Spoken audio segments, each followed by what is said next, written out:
Rodrigo Duterte at The Hague, your thoughts? Dapat ba siyang manatili doon o dapat siyang iuwi dito sa Pilipinas? Deserved.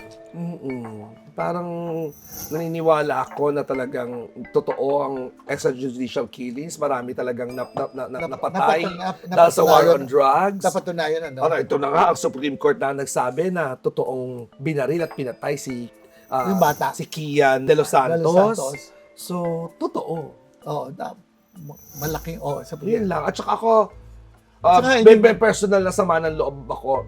Isa ako sa 11,000 plus na empleyado ng ABS-CBN na nawala ng trabaho. Nandahil sa kanya. Yes, sa sinabi na, pinapatunayan na ng ABS-CBN na wala silang utang, na wala silang nilabag na batas, and yet, hindi pa rin kami binigyan ng prangkos. Pero tandaan mo, So, personal na sa akin, ang galit ko sa Duterte administration at sa mga DDS pa. so tandaan mo yan, ang number one dyan na tumutuligsa ay si Marcoleta. At saka, ombudsman.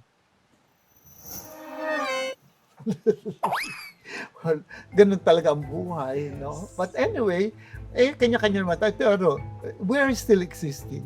Andito pa rin tayo. We still have our careers. Oo.